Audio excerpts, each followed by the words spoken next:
أعوذ بالله من الشيطان الرجيم. بسم الله الرحمن الرحيم. وقال ربكم ادعوني أستجب لكم إن الذين يستكبرون عن عبادتي سيدخلون جهنم داخرين. صدق اللہ العظیم. یہ سورہ مومن کی آیت نمبر 60 آپ حضرات کے سامنے تلاوت کی گئی ہے. گزشتہ کل کے درس میں یہ بات گزری ہے کہ بعض اللہ کے بندے ایسے ہوتے ہیں جو اللہ کی آیتوں میں بغیر کسی وجہ کے جدال یعنی لڑائی کرتے ہیں، مخالفت کرتے ہیں، اور اس کے پیچھے سوائے ضد، حسد اور بغض کے اور کوئی مقصد بھی نہیں ہوتا. اور یہ دلیل ہوتی ہے کہ ایسے بندوں کے دلوں میں تکبر ہے. یہ اللہ کے کلام نے کہا ان فی صدورہم الا کبر، ان کے سینوں میں، ان کے دلوں میں سوائے تکبر کے اور کچھ بھی نہیں.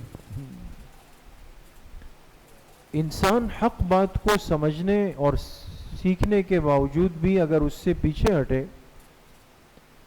اور اس کے حق ہونے کو وہ جان چکا ہو تو یہ اس کی دلیل ہے کہ یہ غرور کی وجہ سے ایسا کر رہا ہے، جو بہت بڑی محرومی ہے، بد نصیبی ہے. جبکہ جو اہل ایمان ہے، ایمان والے ہیں، ان کا اللہ پاک سے جو تعلق ہوتا ہے وہ عاجزی کا ہے، وہ تواضع کا ہے اور وہ جھکنے کا ہے. اور تواضع اور عاجزی کا جو سب سے بڑا طریقہ ہے، مصداق ہے، وہ اللہ کے سامنے ہاتھ اٹھا کے گڑ گڑا کر مسکین بندہ بن کر اللہ سے مانگنا ہے، جس کو ہم دعا کا عمل کہتے ہیں. اس امت کو جو دعا کا عمل دیا گیا دوستو، یہ چھوٹا عمل نہیں، بہت بڑا عمل ہے اور بہت بڑی نعمت ہے، بہت بڑی سعادت ہے. خوش قسمت اور خوش نصیب ہوتے ہیں وہ بندے جنہیں اپنی زندگی میں روزانہ یہ موقع نصیب ہو کہ وہ اللہ کے سامنے ہاتھ اٹھا کے اللہ سے مانگ سکے، اللہ سے دعا کر سکے. یہ جو آیت نمبر 60 ہے، اس میں اللہ رب العزت نے اسی حقیقت کو بیان فرمایا. اس آیت کا ترجمہ ہے وقال ربکم، اور تم سب کے رب نے یہی فرمایا، ادعونی کہ مجھ سے مانگو، مجھ سے دعا کرو، استجب لکم میں تمہاری دعاؤں کو قبول کروں گا. ان الذین یستکبرون عن عبادتی، بے شک جو لوگ مجھ سے مانگنے سے تکبر کرتے ہیں، یعنی ہاتھ نہیں اٹھاتے اللہ کے سامنے، سیدخلون جہنم داخرین، وہ عن قریب جہنم میں داخل ہوں گے ذلیل ہو کر.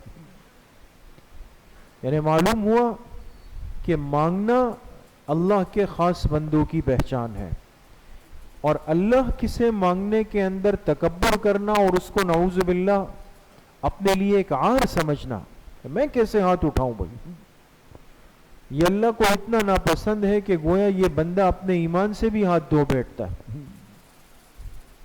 ایک تو ہے دعا میں کمزوری، جیسے آج کل ہم کرتے ہیں، بس نماز پڑھی نکل گئے، بھاگ گئے. دعا اگر تھوڑی سی لمبی ہے تو اپنے لیے راستہ بنایا، نکل گئے. کون 3-4 منٹ 5 منٹ مزید بیٹھے گا؟ یہ سستی ہے، یہ کمزوری ہے.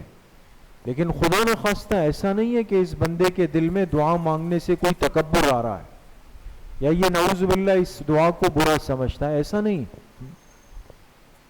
کمزوری اور سستی کی وجہ سے دعا کو ترک کرنا یہ ایک نامناسب طریقہ ہے، اس سے بندہ توبہ کر سکتا ہے. لیکن اگر نعوذ باللہ کسی کے دل میں یہ خیال آئے کہ جی میں کیوں دعا کے لیے ہاتھ اٹھاؤں، میرے پاس تو سب کچھ ہے، مال ہے، اسباب ہے، اولاد ہے، سواری ہے، گھر ہے، گاڑیاں ہیں، سب کچھ ہے میرے پاس، وہ مانگے اللہ سے جس کے پاس نہیں ہے، نعوذ باللہ. یہ اس بندے کا نہ مانگنا اس کے غرور کی وجہ سے، تکبر کی وجہ سے. تو فرمایا ایسا بندہ ذلیل ہو کر جہنم میں اللہ کی طرف سے داخل کیا جائے گا. اس لیے میرے عزیزوں دوستوں بزرگوں، ہمارا تعلق اللہ سے بہت آسان ہے. اس کے لیے کوئی مشکل طریقے کی، کوئی چلہ کاٹنے کی، کسی کو واسطہ بنانے کی، کوئی خاص کام کرنے کی، کوئی خاص مال خرچ کرنے کی، کسی خاص کیفیت میں بیٹھنے کی کوئی بھی حاجت نہیں. بندہ جب بھی اللہ کے پاس آئے ہاتھ اٹھا لے اور اللہ پاک کو اپنی درخواست پیش کر دے، اللہ سے عرض کر دے، اللہ پھنس گیا ہوں، اے اللہ آپ ہی سے مانگ رہا ہوں، اے اللہ آپ ہی کر سکتے ہیں، اے اللہ آپ کے سامنے ہی اپنے ہاتھ اور جھولی پھیلائیے، آپ فرما دیجئے. یہ عاجزی اللہ کو انتہائی محبوب ہے. اسی لیے تفسیر قرطبی میں ایک عجیب روایت نقل کی امام قرطبی رحمۃ اللہ علیہ نے کہ سابقہ امتوں کے اندر، یہ بہت غور سے سنیے گا دوست، سابقہ امتوں کے اندر دعا کا تقاضا اللہ کی طرف سے صرف پیغمبروں سے ہوا ہے. یعنی خود اللہ نے فرمایا ہو کہ مجھ سے مانگ لو، جیسے یہاں اللہ پاک فرما رہے ہیں کہ مجھ سے مانگو میں تمہاری دعا قبول کروں گا. یہ اللہ پاک کا تقاضا اور حکم امت کو دیا جا رہا ہے، اس آخری امت کو. سابقہ امتوں کے لیے ایسا نہیں تھا. سابقہ امتوں کے انبیاء سے اللہ پاک خود فرماتے تھے کہ تم مجھ سے مانگو میں تمہاری دعا قبول کر لوں گا. لیکن اس امت کی خصوصیت اور اللہ کی فضل اور مہربانی کو دیکھیں کہ اس امت سے بھی اللہ پاک نے فرمایا کہ تم مجھ سے دعا مانگو اور میں تمہاری دعاؤں کو قبول کر لوں. کتنی بڑی شان ہے. اس لیے بندہ ہر حال میں اللہ سے مانگنے کا عادی بنے، اور یہ عمل اللہ کو انتہائی محبوب ہے. اسی لیے حدیث پاک میں جناب نبی کریم صلی اللہ علیہ وسلم نے ارشاد فرمایا، من لم یسأل اللہ یغضب علیہ، جو بندہ اللہ سے مانگنا چھوڑ دے اللہ اس سے ناراض ہو جاتے. یعنی دعا نہ مانگنے والے سے اللہ ناراض ہے. حالانکہ دنیا میں انسان اگر اپنی حاجت کسی کے سامنے رکھے اور اس سے کہے کہ یار میری کچھ ضرورت ہے، تقاضا ہے، کچھ خیال کر لیں، چلو اس نے کر لیا. 20 دن بعد پھر کہا کہ یار پریشانی ہے، ہاتھ تنگ ہے، کچھ تھوڑا سا خیال کر لے، تو شاید دوبارہ بھی کر لے، لیکن اب طبیعت پہلے کی طرح نہیں ہوگی. اب طبیعت میں انقباض ہوگا، بوجھ ہوگا. اور اگر تیسری مرتبہ چلا گیا تو یہ صاف منع معذرت کر لے گا، کہے گا بھائی ہمارے بھی حالات بڑے تنگ ہیں، پریشان ہیں، پھنسے ہوئے ہیں، یہ ہے وہ ہے، فلاں ہے فلاں ہے فلاں ہے. اور چوتھی مرتبہ تو شاید اس کو راستہ دیکھ کر راستہ ہی بدل لے کہ یہ پھر مانگنے آ جائے گا. اس لیے کہ انسان سے مانگنا اور انسان کو یہ عمل کبھی بھی محبوب نہیں ہوتا، اور اس کو ناپسند بھی کیا گیا کہ بندہ اس کام کا عادی نہ بنے کہ اپنی ضروریات اپنی ذات کے لیے وہ مخلوق سے مانگتا پھرے. لیکن ایک اللہ کی ذات ہے جو اپنے بندوں سے یہ کہتی ہے کہ اگر مجھ سے مانگو گے تو میں راضی ہوں، خوش ہوں، نہ مانگو گے تو میں تم سے ناراض ہو جاؤں. اللہ کو یہ مانگنا بے انتہا محبوب ہے دوست. اسی طریقے سے حدیث پاک میں فرمایا الدعاء هو العبادہ. اس حدیث کو آپ سمجھیں گے نا بہت فائدہ دے گی آپ کو. الدعاء هو العبادہ، دعا عبادت ہی ہے. دعا عبادت ہی ہے، ایک ترجمہ اس کا یہ. دوسرا ترجمہ ہر عبادت دعا ہے. دونوں میں فرق ہے نا. پہلا ترجمہ ہے دعا عبادت ہی ہے. کیا مطلب؟ عام طور پہ ہم جب اللہ کے سامنے ہاتھ اٹھاتے ہیں نماز کے بعد، تلاوت کے بعد، تراویح کے بعد، طواف کے بعد، سعی کے بعد، تو بندے کو ایسا لگتا ہے کہ بھئی عبادت تو ہو گئی، اب چلو بھئی دعا کر لیتے ہیں. تو پہلے والے عمل کو عبادت سمجھ رہا ہے، نماز کو عبادت سمجھ رہا ہے، طواف کو عبادت سمجھ رہا ہے، روزے کو عبادت سمجھ رہا ہے، لیکن جب دعا کے لیے ہاتھ اٹھاتا ہے تو اس کو لگتا ہے یہ تو میں اپنی ذات کے لیے مانگ رہا ہوں. تو یہ مانگنا شاید یہ عبادت سے اب باہر کی بات ہو گئی، تسلی دی گئی. اس دعا کو، اس اللہ سے مانگنے کو بھی کیا سمجھو؟ عبادت سمجھو. یہ بندہ بھی اس وقت عبادت کے اندر ہی مشغول ہے، یہ عابدین میں ہی شمار ہو رہا ہے. اور اگر دوسری صورت لی جائے کہ ہر عبادت دعا ہے، ہر عبادت دعا ہے. کیا مطلب؟ اب میں آپ سے حدیث عرض کرتا ہوں. حدیث پاک میں جناب نبی کریم صلی اللہ علیہ وسلم نے ارشاد فرمایا کہ اللہ رب العزت ارشاد فرماتے ہیں کہ جس بندے کو میرے ذکر اذکار نے اتنا مشغول کیا کہ اسے مجھ سے مانگنے کا موقع نہیں ملا. بات سمجھ میں آ رہی؟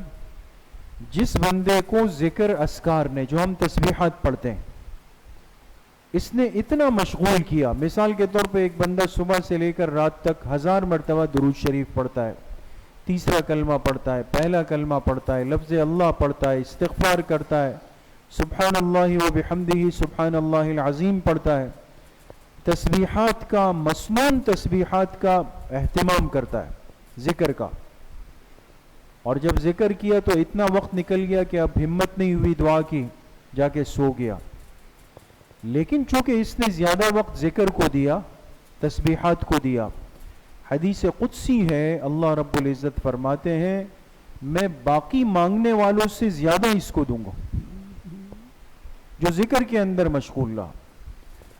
اور بعینی ہی ایک دوسری روایت، وہ بھی حدیث قدسی ہے جو آپ نے سنی ہوگی کئی دفعہ علماء سے، کہ اللہ رب العزت ارشاد فرماتے ہیں کہ جو بندہ میرے کلام کی تلاوت کے اندر مشغول ہو جائے، قرآن پاک کی تلاوت میں، اور قرآن کی تلاوت نے اس کو مجھ سے دعا مانگنے کا موقع نہیں دیا، تلاوت کر رہا ہے لگا ہوا ہے. سے بعض حضرات ہوتے ہیں، بعض قاری صاحبان ہوتے ہیں، روزانہ ایک قرآن ختم کرتے ہیں. دوستو ایسے نیک لوگ بھی ہیں، صبح رات بیٹھے پہ ہوتے ہیں، جہاں موقع ملا قرآن نکالا، پڑھنا شروع ہوگا.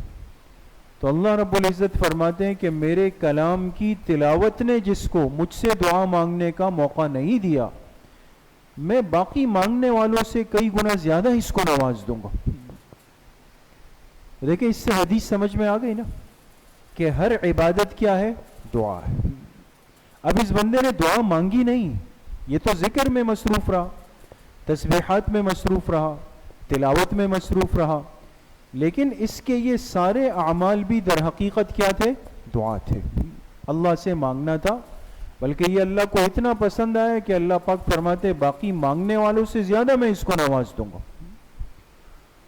تو عرض کرنے کا مقصد اتنا ہے دوستوں کہ ہم اپنے معمولات کا اہتمام بھی کریں، تلاوت کو بھی وقت دیں. ٹھیک ہے زندگی بہت ہی زیادہ مصروف ہو گئی، لیکن 10 منٹ نکالیں، زیادہ نہیں، 10 منٹ نکالیں. ان 10 منٹ میں پھر کوئی اور چیز نہیں ہو سوائے اللہ کے کلام کے، نہ موبائل ہو، نہ کسی سے بات چیت ہو، نہ کسی کی طرف توجہ ہو. اب اس 10 منٹ میں اگر بندہ ایک پاؤ پڑھ لے، تیز پڑھنے والا ہے آدھا پارہ پڑھ لے، بہت کمزور ہے وہ 2 رکوع پڑھ لے، اس سے بھی کمزور ہے ایک صفحہ پڑھ لے 15 لائن والا، لیکن یکسوئی کے ساتھ، تو اس نے روز کی تلاوت کا ایک معمول پورا کر دیا. کریں ضرور دوستو، تلاوت کبھی زندگی میں مت چھوڑیں. یہ ہمارے تمام سلاسل میں، تمام خیر کے طریقوں میں تلاوت کو بنیاد فرمایا گیا. ایسا ہے ہمارے بزرگوں نے لکھا جیسے ایک سواری کے لیے پیٹرول ہے. سواری میں سب کچھ ہو لیکن ایندھن نہیں، پیٹرول نہیں ہے، کھڑی کی کھڑی رہ جائے گی. تلاوت کی پابندی رکھیں، تسبیحات کا خوب اہتمام. وقت کم ہے، جتنا انسان کر سکتا ہے 100 دفعہ نہیں، 33 دفعہ کر لے. یہ نہیں بعض بزرگوں نے لکھا 10 دفعہ کر لے، 10 دفعہ استغفار، 10 دفعہ درود شریف، 10 دفعہ تیسرا کلمہ، 10 دفعہ پہلا کلمہ، اتنا بھی کر لے، لیکن تسبیحات میں اپنے آپ کو ضرور شامل کریں، اور پھر جب موقع ملے اللہ پاک سے دعا کی عادت ڈالیں۔ دیکھیں ہمارے پاس دن میں 2 نمازیں ایسی ہیں جس میں دعا ذرا لمبی ہوتی ہے، کون کون سی؟ فجر اور عصر ہوتی ہے۔ فجر اور عصر میں دعا تھوڑی سی لمبی ہے، کیوں؟ اس لیے کہ ان 2 نمازوں کے بعد سنتیں نہیں، فجر کے بعد سنت ہے نہیں، عصر کے بعد سنت نہیں۔ حضور علیہ السلام کا معمول یہ تھا کہ ان 2 نمازوں کے بعد آپ جو ہے اپنا چہرہ مبارک وہ صحابہ کی طرف فرما دیتے، پھر کچھ تسبیحات پڑھے جاتے، جیسے ہمارے ہاں تسبیحات فاطمی ہم پڑھتے ہیں، 33 دفعہ سبحان اللہ، 33 دفعہ الحمدللہ، اور 34 دفعہ اللہ، یہ کم سے کم درجہ ہے، باقی جتنا انسان اور کو پڑھ سکتا ہے پڑھے۔ اس کے بعد تھوڑی سی دعا ہوتی ہے، اور اجتماعی نظم میں دعا اس لیے ہوتی ہے کہ جتنا مانگنے والے زیادہ ہوں اللہ پاک سے، اتنا دعا کی اجابت اور قبولیت اور بڑھ جاتی ہے دوست، وہ اس کے اسباب بڑھ جاتے ہیں، لیکن ضروری نہیں۔ بعض لوگ اس پہ ذرا گلہ بھی کرتے ہیں کہ بھئی یہ اجتماعی کیفیت کہاں سے آئی، نہ کریں، آپ اپنے لیے الگ شروع کریں، بعد میں دیر تک ختم کر دیں، کوئی ضروری نہیں۔ امام کا اجتماعی دعا کچھ دیر کے لیے کرانا یہ ترغیباً ہے کہ بھئی ہم نے شروع کر دی، اب بندہ امام کے ساتھ ہی ہاتھ نیچے کر دیں، امام سے پہلے کر دیں، امام کے بعد کر لیں، اس میں کوئی ٹینشن کی بات نہیں، لیکن دعا تو کرنی ہے نا۔ یہاں تو مسئلہ یہ کہ سلام پھیرا اور یہاں سے راستے کھود کوریت شروع ہو گئی، آدھی مسجد آدھی صف کھڑی ہے، اب پیچھے نمازی کھڑے ہیں، یہاں پہ ایک بڑی لائن کھڑی ہو گئی، کتنا ایک عجیب منظر ہوتا ہے دوست، کہ کسی طریقے سے مجھے باہر راستہ مل جائے اور میں نکل جاؤں، کتنا پہلے آپ چلے گئے، چلے آپ کے بعد آنے والے ساتھی 3 منٹ بعد آ کے آپ سے مل لیں گے، ان 3 منٹوں میں نے کون سے کسٹمر نمٹا دیے دوست۔ لیکن نقصان کیا ہوا کہ امت کے دلوں سے دعا کی اہمیت ختم ہو گئی، دعا کی عادت ختم ہو گئی، اور دعا کا اہتمام ختم ہو گیا دوست۔ اس لیے دعا کو اپنا مزاج بنائیں، اکیلے میں مانگے، تنہائی میں مانگے، یکسوئی میں مانگے، ہر خیر کے کام کے بعد مانگے، لیکن مانگے ضرور، اس لیے کہ یہ اللہ سے قرب اور تعلق کا سب سے آسان اور سب سے مضبوط ترین ذریعہ ہے۔ اس لیے حدیث پاک میں جناب نبی کریم صلی اللہ علیہ وسلم نے تین برکات ذکر کی، فرمایا دعا مومن کا ہتھیار ہے، دعا دین کا ستون ہے، دعا مومن بندے کے لیے آسمان و زمین کا نور ہے۔ ایک دعا سے 3 بڑے انعامات حاصل ہو جائے، اور فرمایا جو مومن بندہ اللہ سے مانگ لے اللہ اس کی دعا کو رد نہیں فرماتے، ہر دعا قبول ہے مومن کی، البتہ فرمایا یا تو اللہ اسی صورت میں قبول کر لے جو مانگا، یا پھر یہ ہے کہ وہ دعا رکاوٹ بن جائے کسی آنے والی مصیبت اور آزمائش کے لیے، یا وہ دعا آخرت کے لیے ذخیرہ بن جائے۔ مومن تو فائدے ہی فائدے میں ہے دوست۔ اب اللہ سے مانگا کہ اللہ 2 لاکھ روپے کا انتظام فرما دیں، ضرورت ہے، اب ایک صورت تو یہ کہ اللہ نے غیب سے اسباب بنائے، اور اگلے دن ایک پارسل موصول ہوا، اس میں لکھا ہوا تھا 2 لاکھ روپے ہدیہ من جانب اللہ کا بندہ، تو کتنی خوشی ہوگی، کام ہو گیا۔ یہ دعا اسی شکل میں قبول ہو گئی۔ دوسری صورت یہ کہ مانگ رہے ہیں اللہ 2 لاکھ کا انتظام ہو جائے ہو جائے ہو جائے، 1 مہینہ ہو گیا نہیں ہوا، ہمیں لگتا ہے کہ بھئی دعا کوئی اثر نہیں، اس 1 مہینے میں نہ جانے کتنی آفتیں مصیبتیں آئی ہوں گی اور اللہ نے اس کو ٹال دیا ہو، ٹل گئی۔ اور اگر یہ بھی نہیں، بعض دفعہ بندہ دعا بھی مانگتا ہے، وہ دعا بھی قبول نہیں ہو رہی، اس کے ساتھ ساتھ بندے کو لگتا ہے جی میں بیمار بھی ہو گیا، میرے تو یہ تکلیف بھی ہو گئی، گھر کی آزمائش بھی آ گئی تو کوئی مصیبت بھی نہیں ٹلی. تو سب سے بڑی تسلی دی کہ یہ دعا ذخیرہ ہو گئی کس کے لیے؟ آخرت کی. آخرت کے لیے. اس لیے فرمایا آخرت میں ایک مومن بندہ جائے گا اور وہ ساری دعائیں جو ذخیرہ ہو گئی ہوگی اس کو اللہ جن انعامات کی شکل میں پیش فرمائیں گے تو یہ بندہ اس کو دیکھ کر حسرت کرے گا کاش دنیا میں میری کوئی دعا قبول نہ ہوتی. آخرت کے انعامات اتنے بڑے ہوں. اس لیے میرے عزیزو دوستو بزرگوں، دعا کی پابندی، دعا کا اہتمام اور دعا کا مزاج اپنائیں. اللہ کریم مجھے بھی آپ سب کو صحیح عمل کی توفیق نصیب فرمائے. انشاءاللہ کل بروز اتوار بعد نماز مغرب تو ہماری خصوصی ایک مجلس ہے، چونکہ محرم الحرام کی آمد ہے، اس نسبت سے انشاءاللہ حضرت عمر ابن خطاب رضی اللہ عنہ کی ذات سے متعلق خاص مجلس رکھی گئی ہے، بڑی اہم، اور ہم پر لازم ہے، ذمہ داری ہے کہ ہم ان ہستیوں کا، ان حضرات کے تذکرے بھی کریں، ان سے واقفیت بھی ہو. تو مغرب کے بعد ساتھی تھوڑا سا وقت نکالیں. مستورات کے لیے بھی انشاءاللہ بنات کے مدرسے میں ترتیب ہوگی. الحمدللہ رب العالمین.